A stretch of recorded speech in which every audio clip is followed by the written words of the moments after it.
Alright, so today in geometry we're going to be talking about exploring angles. Basically it's going to be some straight up vocab you guys need to know. So if you haven't already have your vocab all set up, please do so as soon as possible. Okay, adjacent angles, angles next to each other. Okay, that one's pretty simple. So, I mean, adjacent angles, they're right next to each other. Their visual representation looks like this.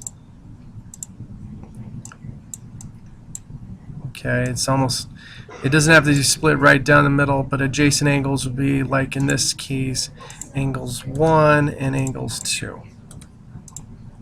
Okay. Angle bisector.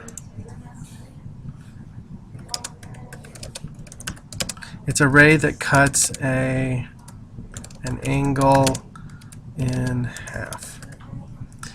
Okay, so it looks like a adjacent angle, and it is an adjacent angle, but it cuts it in two equal halves. So in this case, let's say this was angle A just for the sake of brevity, and this was angle B. Okay, so the measurement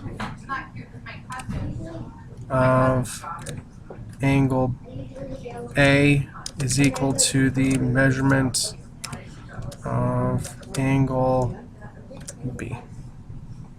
Okay, and usually when that little thing comes up, it's just angle right there. So, okay, complementary angles. Get a different color in here.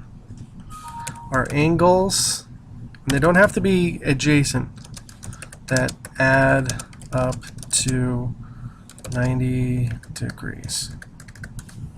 Okay, so they just add up to 90 degrees.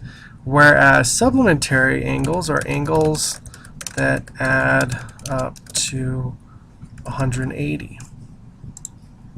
Okay, so that's hugely important. Okay, now linear pair is very closely related to supplementary angles because a linear pair is a pair of angles that form a line. And so therefore they form 180 degrees. Okay, so angles 1 and angle 2.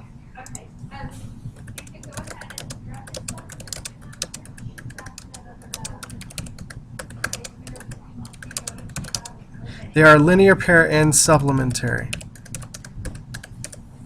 Okay, so those are the big ones right there.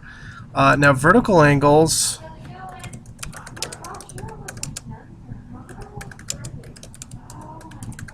they are angles that are congruent when two lines cross. Okay, so in other words, something that looks like this, angles 1 and 2 are congruent, whereas angles, let's use red, 3 and 4 are congruent.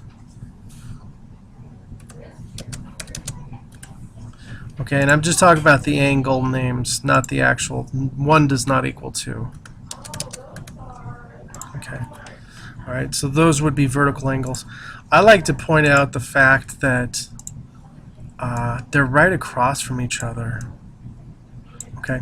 Now, as you can see, this throws in a quandary. Well, what about the other ones, Mr. Devaney? Well, take a look at it. What is angles 4 and 2? How are they related? They are a linear pair. They're supplementary, you know, however you want to point it out. And I think yellow was a horrible choice for that one. Angles 3 and 4 are a linear pair. Angles 1 and 3 are a linear pair. Angles 1 and 4 are a linear pair. You know, just as long as they make a straight line, you've got something working there. Okay. That's pretty much it. It's just a ton of definitions. Make sure you write them down and you just work with them. And also, and I haven't covered this. I think I just kind of assumed it. When we're naming angles, you're going to have capital letters. So let's go T, U, let's say this is V. Okay, and we're talking about this angle inside here. Okay, we're going to describe this as angle T, or sorry, I still had on my caps lock, angle TUV or VUT.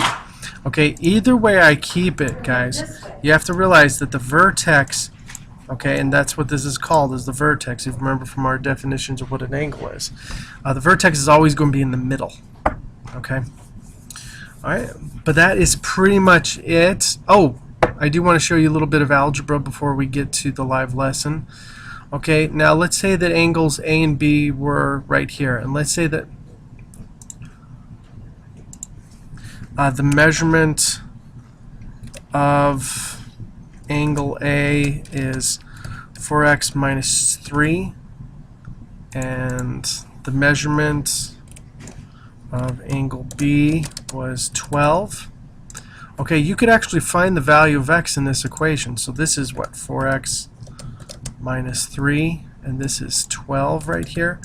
So usually you'd start out with the picture, and then you would come up and you would draw an equation.